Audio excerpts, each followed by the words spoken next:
What's up, Get Better Basketball community? I'm Coach DeMarco, and this is Focused.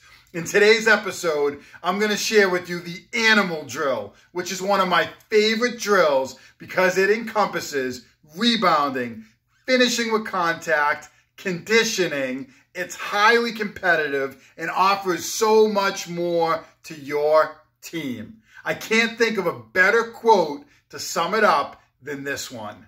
I'm talking about all the way to the top, yeah. Unjustifiably in a position that I'd rather not be in, but the cream will rise to the top, oh yeah. As Macho Man said, the cream will rise to the top in the animal drill. You'll find out who really wants to get after it for your team and who has what it takes for your team to win when it matters the most.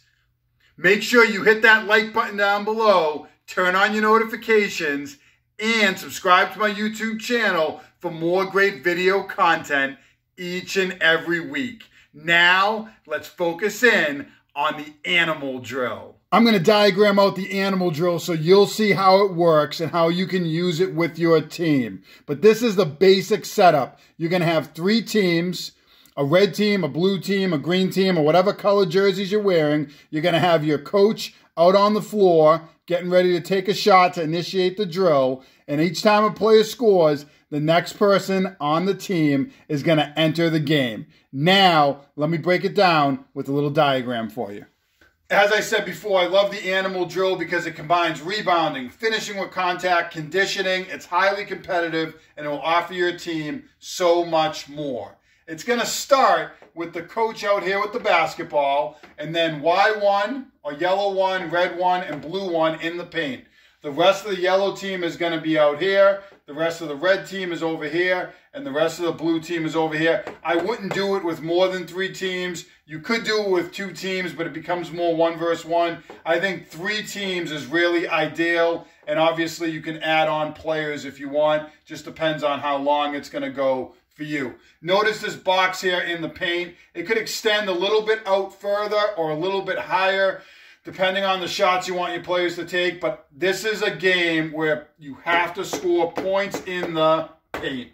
Players should not be taking 3-pointers off long rebounds. They have to get into the paint. And the great thing about it is there's going to be some natural contact. You want to make sure that players are not looking to foul, but there is going to be some bumping, just like there's bumping that goes on in the game, and you're going to allow for that contact just like you will. If a player fouls someone, then you can minus a point from his team, or you can make them have to come back in at the end. There's ways to penalize the team, but you are going to allow for some contact, which is going to happen in a typical game anyways.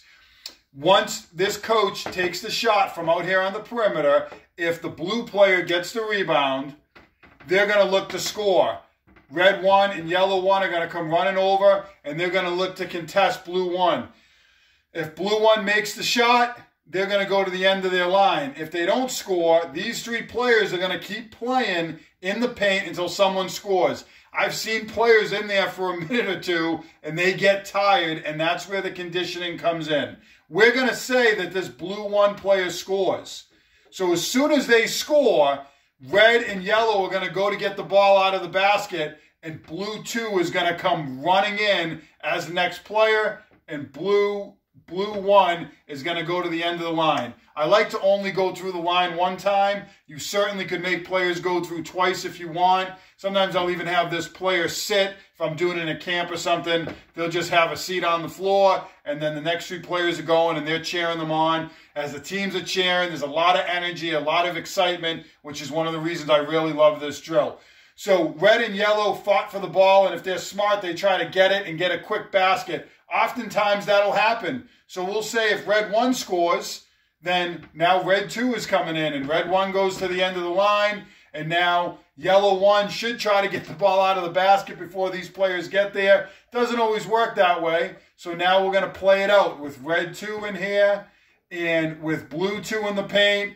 And if yellow 1 doesn't score, there's a potential that one of these players could score, and he's got to stay in there, or she's got to stay in there. Let's say blue 2 scores. Here comes number 3, and blue 2 is going to go to the end of the line, and blue 3 is in the paint. Until yellow 1 scores, which hopefully they get this ball and they score, they're going to be pretty fatigued here. And then they'll go to the end of the line when they score, and we'll keep rotating players through. What I find is that players aren't in there too long, but sometimes they'll go through a rotation and they will get tired. That's where the conditioning comes in, and they really have to fight. You're going to find out who really wants it. If a player gets stuck in there for a rotation, then a lot of times they'll get it out of the basket and hopefully get a quick one. If they don't, you could certainly rotate a new player in. If you feel like they're too gassed, rotate someone in and have them come back at the end, or, you know, penalize them. They can't win the competition. But I've never had to do that at a youth level. Maybe you would have to do something like that. I've never had to do that. The players play through. And once the team finishes, let's say this blue team finishes, you're still going to play out red and yellow. And it's just going to be continuous. Every time someone makes a layup, take the ball out and play. The coach only shoots it at the very beginning of the game. You can see why I love this SSG. It's highly competitive. Players are going to get after it, and you're going to get a lot out of it where they're finishing in the paint with contact.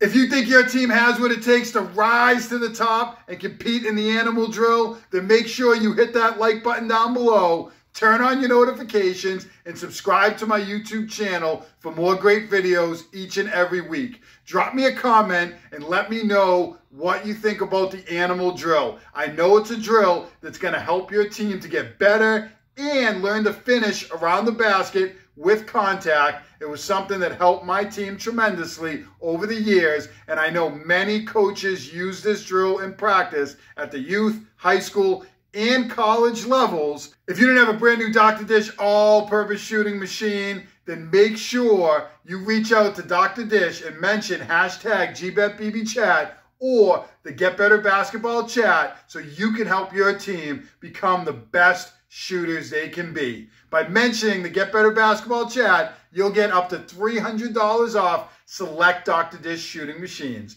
Don't miss out on this great opportunity. As always, get better every day.